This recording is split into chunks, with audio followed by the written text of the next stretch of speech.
Wesley Trent Snipes was born July 31, 1962, in Orlando, Florida. But his formative years were spent navigating the unforgiving concrete labyrinth of the South Bronx. This was not merely a backdrop for his childhood. It was the crucible that forged the relentless physicality and guarded internal world that would define his entire career. Raised by his mother, a teacher's assistant, after his parents' divorce, Snipes experienced the acute, grinding poverty typical of the era, which instilled a profound sense of self-reliance and an intense focus on escape.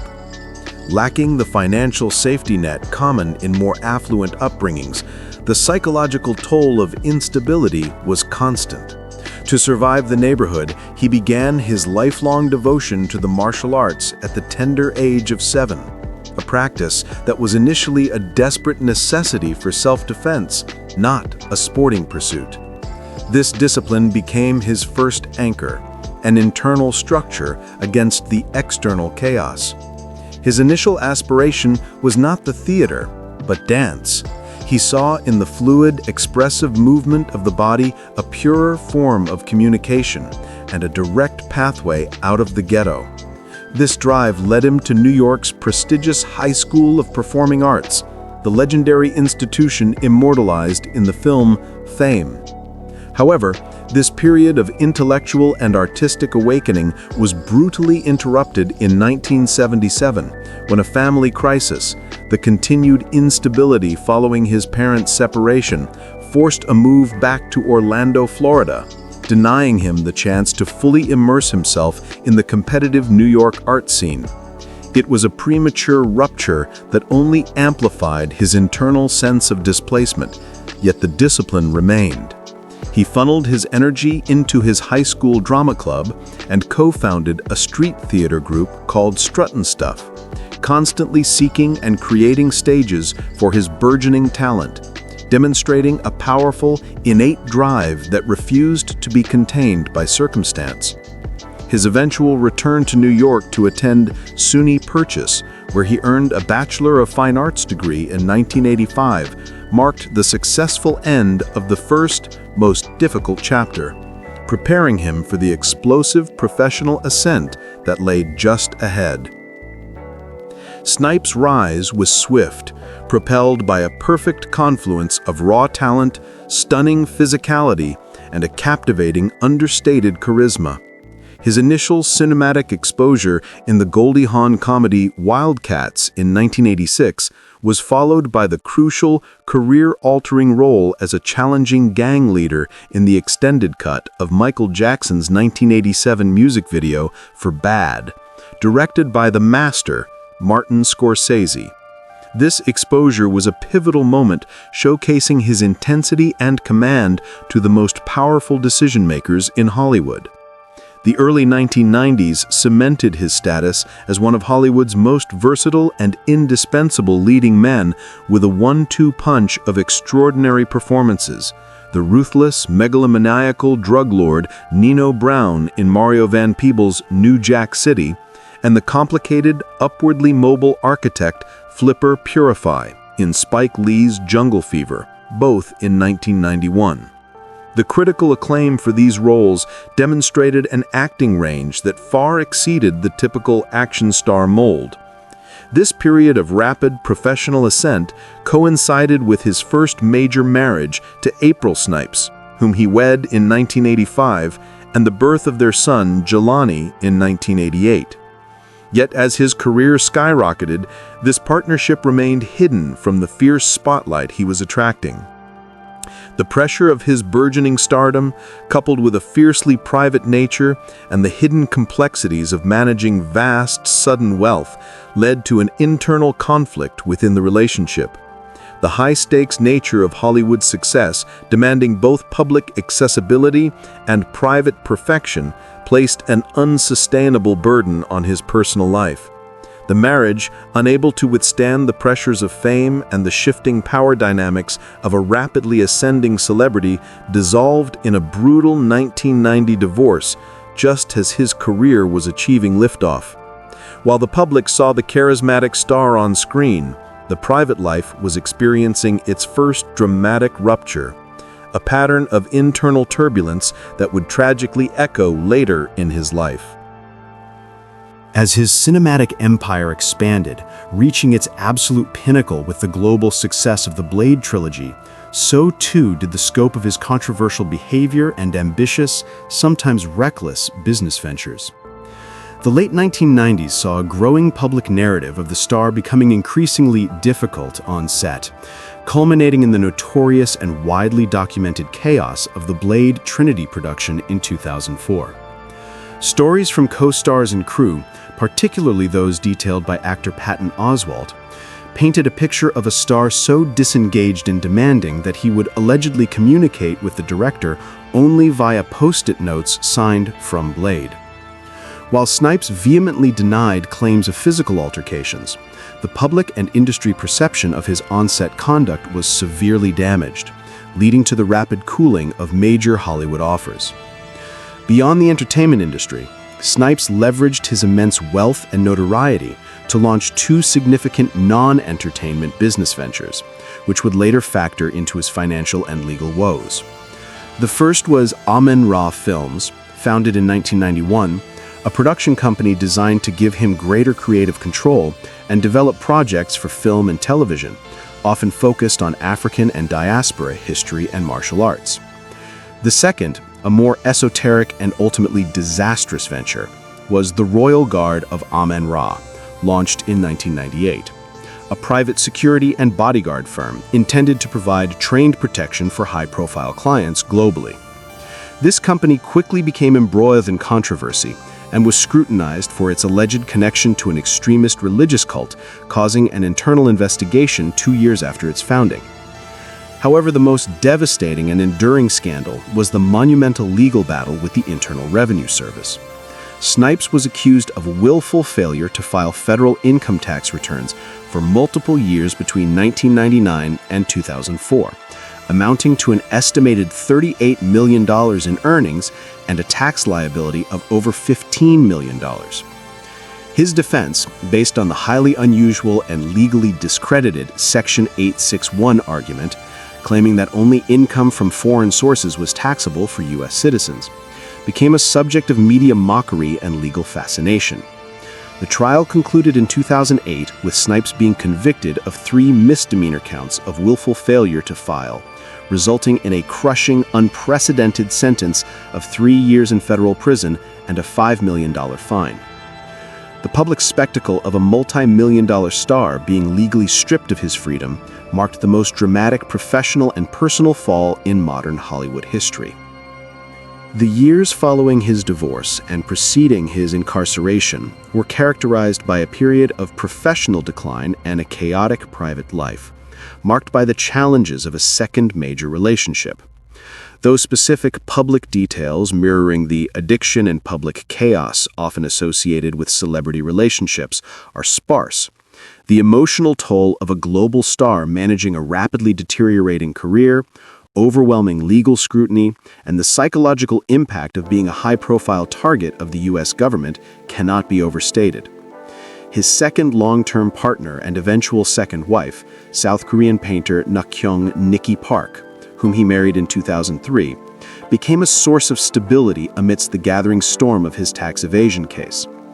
Unlike his first marriage, this relationship was set against the backdrop of his established fame and the mounting legal and financial pressure that would eventually lead to his conviction. While he did not endure the tragedy of losing a partner to death, the personal catastrophe of his 3-year prison sentence, which began in December 2010, constituted an emotional and public separation of the most brutal and final kind. The imprisonment tore him away from his wife and their 4 young children. He has 5 children in total, 1 from his first marriage, creating a heartbreaking and profound absence. The separation was not caused by domestic turmoil or addiction, but an external existential legal hammer blow. The emotional eulogy, in this case, was his quiet admission of guilt to Entertainment Weekly years later, stating he was not an innocent bystander in the crimes, expressing a measured regret for the immense personal and professional loss and the years stolen from his family by his own ill-advised financial decisions and the subsequent brutal incarceration. Released from federal prison in 2013 as inmate 433-55018, Wesley Snipes faced a post-incarceration Hollywood that was utterly unrecognizable from the one he had left. The industry had all but forgotten him, and the straight-to-video purgatory that had plagued his career even before prison loomed as an unavoidable final destination. Yet his commitment to his craft remained the unshakable foundation of his resurrection. He did not stage his comeback with a massive late-career album or tour, as might be expected from other stars, but through the only currency he had left, his raw, undeniable screen presence. His first major film role upon release was in Sylvester Stallone's The Expendables 3 in 2014, a calculated step back into the action genre where his physicality was still legendary. However, the technical and commercial success of his true reinvention arrived not in a blockbuster, but on the small screen in 2021 with the Netflix limited series True Story, co-starring Kevin Hart. Snipes, playing the role of the enigmatic and manipulative older brother, demonstrated a masterful, restrained dramatic power that had been largely obscured by years of high-octane action roles and tabloid scandal. The project's commercial success, bolstered by the massive global reach of the streaming platform, allowed a new generation of viewers to discover his dramatic depth.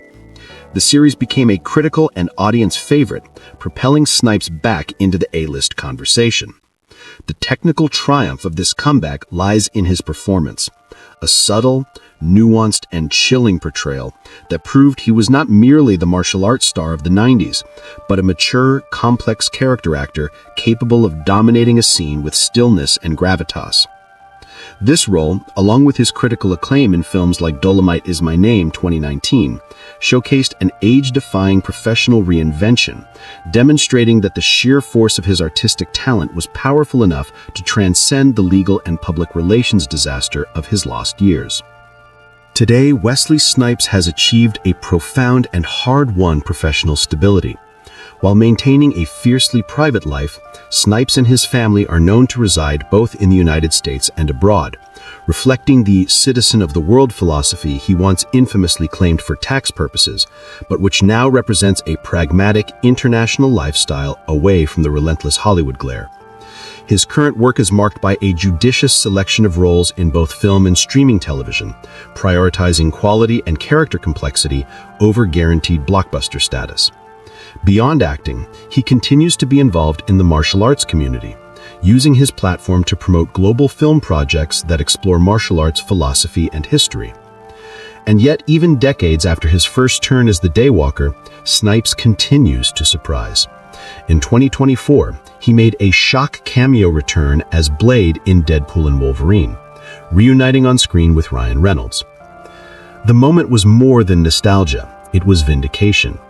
That single appearance earned him 2 Guinness World Records for the longest career as a live-action Marvel character and for the longest gap between portrayals of the same Marvel hero.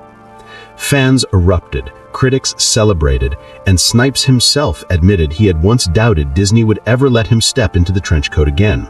But when he did, it became one of the most talked-about cinematic cameos of the year. At the same time, he has not shied away from wry commentary on Marvel's troubled Blade reboot starring Mahershala Ali.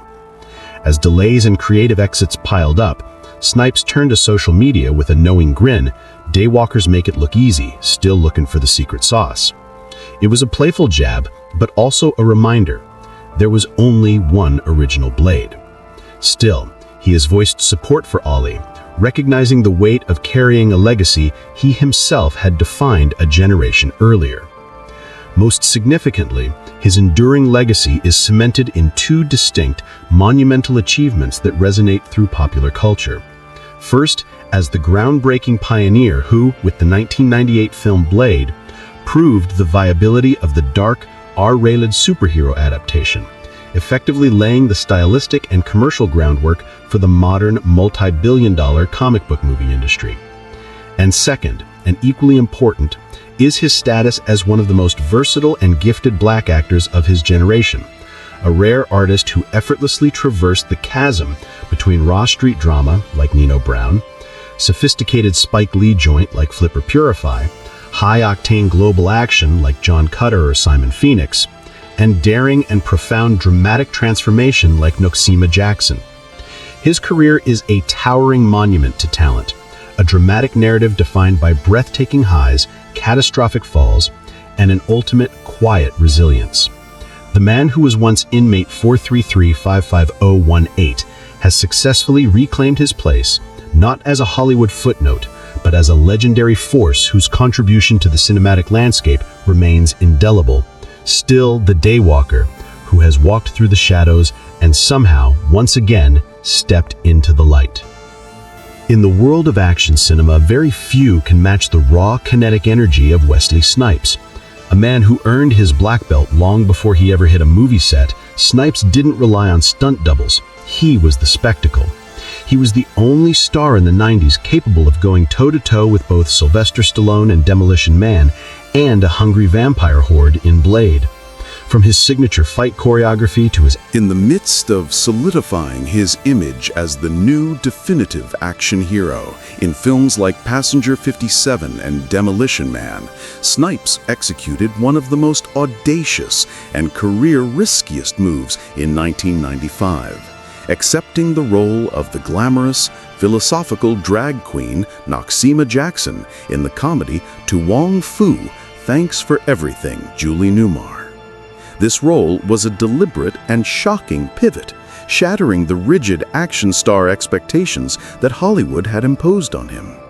It was a profound statement about his commitment to the art of transformation over the comfort of the bankable box office formula. His performance was widely praised for its sincerity and depth, moving beyond caricature to find the genuine beating heart of the character. This artistic risk quickly led to a period of intense, serious acclaim. His highest award recognition during this era was the NAACP Image Award he won for his powerful performance in the 1997 HBO TV film America's Dream. In this serious dramatic work, he portrayed a principal struggling to reconcile his own ambitions with the creative drive of a student who had painted a portrait of Jesus as a black man. This award was a public validation of his dramatic chops, proving that the muscular martial arts star was, at his core, a classically trained, sensitive, and deeply committed dramatic actor capable of handling complex, socially relevant narratives. This shift demonstrated an actor prioritizing artistic integrity and versatility over simple commercial gain, securing his reputation in the mid-90s as a performer of unpredictable depth before his eventual defining action triumph as the Daywalker. In the world of action cinema, very few can match the raw, kinetic energy of Wesley Snipes. A man who earned his black belt long before he ever hit a movie set, Snipes didn't rely on stunt doubles. He was the spectacle. He was the only star in the 90s capable of going toe-to-toe with both Sylvester Stallone in Demolition Man and a hungry vampire horde in Blade. From his signature fight choreography to his effortless charisma, Snipes redefined what an action lead could be. Today, we look at where the legendary martial artist is now, the projects that prove his journey is far from over, and the fascinating facts that make his career one of a kind. If you enjoyed this look into the life and career of Wesley Snipes, make sure to like, comment, and subscribe for more in-depth celebrity and film documentaries.